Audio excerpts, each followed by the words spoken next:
दोस्त नमस्ते प्रणाम, अपने यूट्यूब पे स्वागत करते हैं। देखिए मेरे चैनल के नाम है अर्चना भोजपुरी गीत स्टार। देखिए हम बेटी विवाह गीत लेकर आए हैं, बहुत सुंदर छोटा सा प्यारा सा है।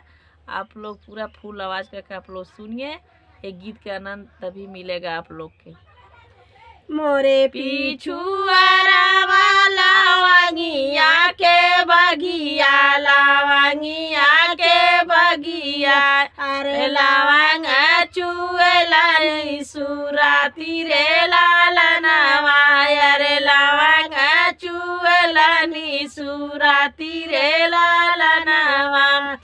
लावांग कटाई बाबा पलंग सालवाला, अरे पलंग सालवाला, अरे बिनी देला रे समक डोरी रे लालनवा, अरे बिनी देला रे समक डोरी रे लालनवा।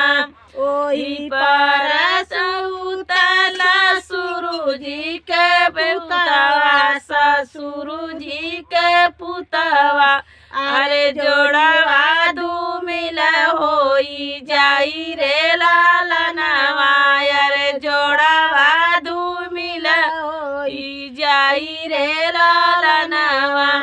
ओते चाला दुलाहिन कावन देई, दुलाहिन कावन देई, जोड़वा दू मिल होई जाई रे लालनवा, अरे जोड़वा दू मिल होई जाई रे लालनवा।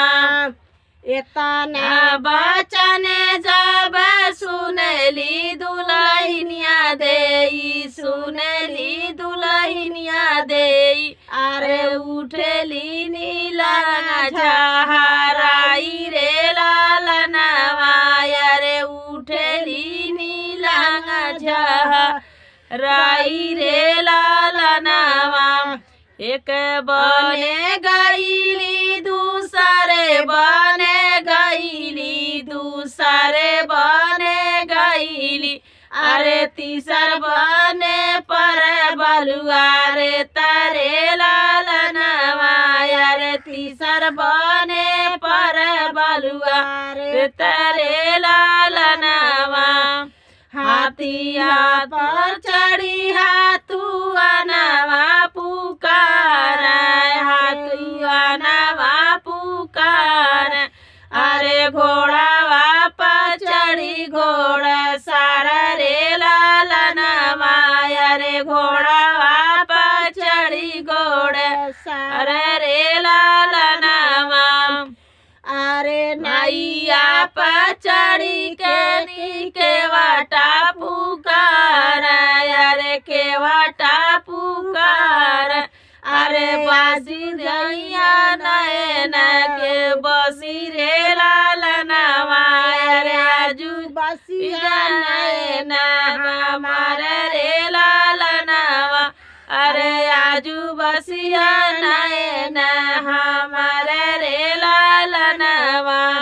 चुप चुप रहा हाथी हाथुआनवा, अरे हाथी हाथुआनवा, अरे चुप रहा घोड़े घोड़े सर रे लालनवा, अरे चुप रहा घोड़े घोड़े सर रे लालनवा, अरे चुप रहा मछरी के घाट रे, तारे चुप रहा मछरी के वटवा रे लालनवा, अरे चुप रहा मछरी के वट रे लालनवा, अरे खाली हाथ के बोझी चाई रे लालनवा, अरे खाली हाथ देबो घिचाई रे लालनवा।